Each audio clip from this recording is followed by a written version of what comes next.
Hello, so today in your video we're going to learn how to measure angles formed by secants intersecting outside of a circle. So if you flip to day number 6 in your packet, you should see the sheet that looks like this. So if we take a look, if two secants or two tangents or a secant and a tangent, so no matter which one of these three things, it's going to be the same, intersect outside of a circle, then the measure of the angle formed is going to be 1/2 of the difference of the intercepted arcs. So yesterday we learned in your day number 5 that two secants intersecting inside of a circle is 1/2 of the sum of the intercepted arcs. Well, when two secants intersect outside of a circle, it's going to be, the angle measure is going to be 1/2 of the difference of the intercepted arcs. So for the formula, the measure of the angle, again, is going to be 1/2 of arc minus the arc. I mean, you want to make sure that it's the intercepted arcs. So let's take a look at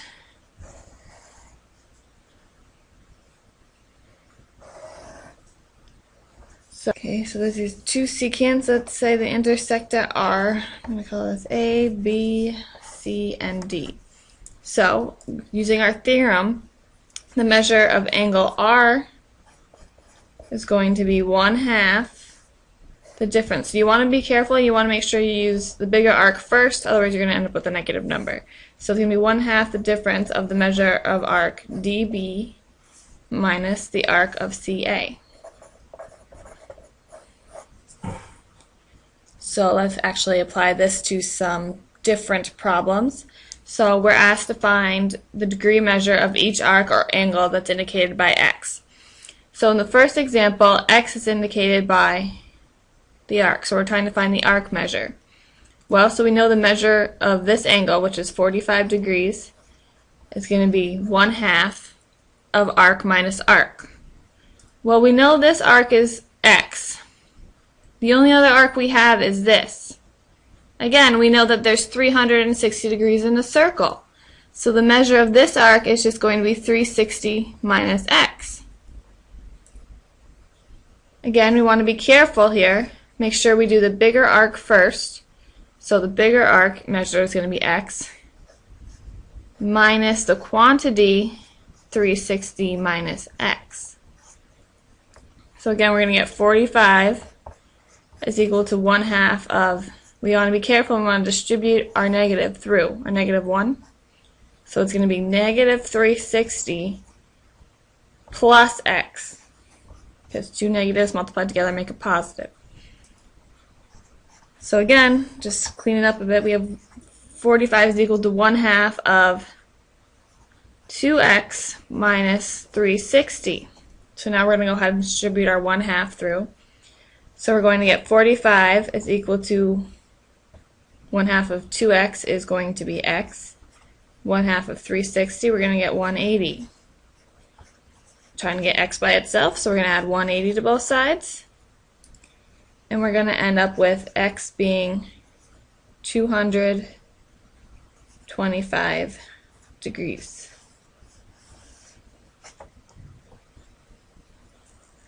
Which is the measure of the bigger arc.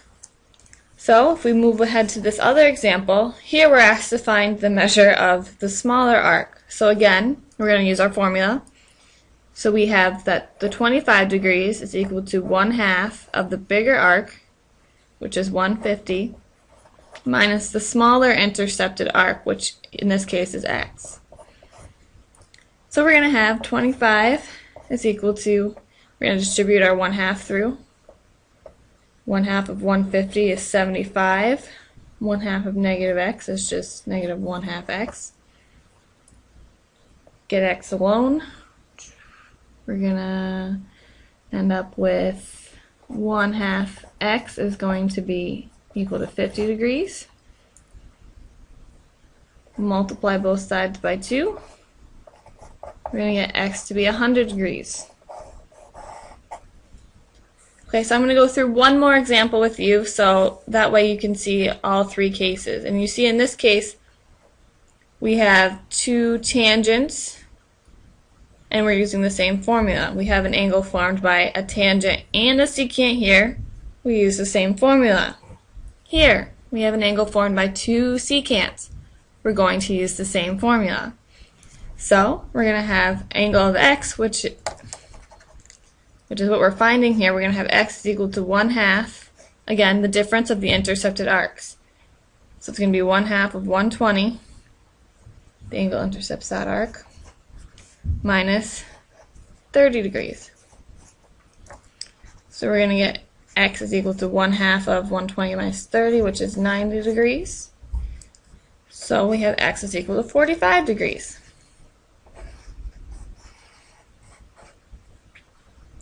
So you have a few more problems like this to do for day number 6, and that's going to be it for your video for today. Thank you.